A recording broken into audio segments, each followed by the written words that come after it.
Assalamualaikum warahmatullahi wabarakatuh. Perkenalkan, nama saya Afifah Sri Mulyani, semester 4C, program studi PAI, STAI yang bisa Sultan.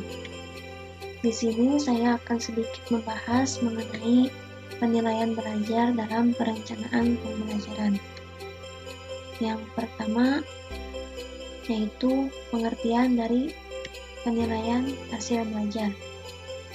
Penilaian hasil belajar adalah suatu proses untuk mengambil keputusan dengan menggunakan informasi yang diperoleh melalui pengukuran hasil belajar, baik yang menggunakan instrumen tes ataupun non-tes.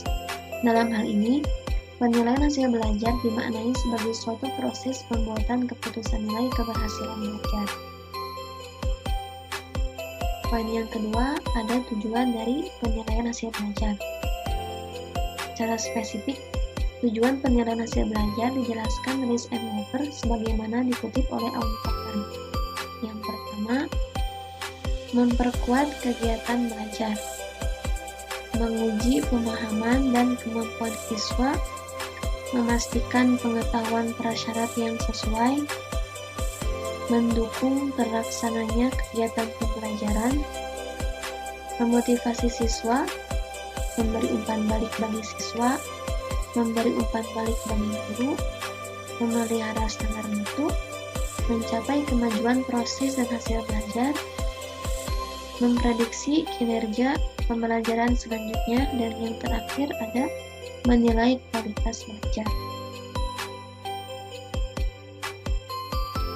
Selanjutnya ada fungsi dari penilaian hasil belajar. Terkait dengan fungsi penilaian hasil belajar, dijelaskan Siregar dan Nara. Yang pertama, ada fungsi diagnostik, yaitu menentukan letak kesulitan-kesulitan yang dialami siswa dalam belajar. Yang kedua, fungsi seleksi, yaitu menentukan calon siswa yang dapat diterima di sekolah tertentu. Yang ketiga, ada fungsi kenaikan kelas, menentukan naik atau lulus tidaknya siswa. Dan yang keempat, ada fungsi penempatan, yaitu menempatkan siswa sesuai dengan kemampuan atau potensi mereka. Poin selanjutnya ada manfaat dari penilaian hasil belajar. Manfaat di sini dikelompokkan menjadi 3 bagian. Yang pertama, manfaat bagi siswa. Dengan diadakannya penilaian, maka siswa dapat mengetahui sejauh mana telah berhasil mengikuti pelajaran yang diberikan oleh guru. Itu pun ada yang memuaskan dan ada pun yang tidak memuaskan. Selanjutnya, manfaat bagi guru. Dengan hasil penilaian yang diperoleh guru, akan dapat mengetahui siswa-siswa mana yang sudah berhak meneruskan pelajarannya karena sudah berhasil menguasai bahan, maupun mengetahui siswa-siswa yang belum berhasil menguasai bahan. Yang ketiga, manfaat bagi sekolah. Apabila guru-guru mengadakan penilaian dan diketahui bagaimana hasil belajar siswa-siswanya, maka dapat pula diketahui bahwa apakah kondisi belajar yang diciptakan oleh sekolah sudah sesuai dengan harapan ataukah belum. Nah, hasil belajar merupakan cermin kualitas sesuatu dari sekolah. Selanjutnya ada prinsip. Prinsip dari penilaian hasil belajar menurut Daryanto. Nah, di sini ada prinsip keterpaduan, yaitu merupakan komponen integral dalam program pengajaran di samping tujuan pembelajaran dan materi serta metode pengajaran. Yang kedua ada prinsip keterlibatan siswa.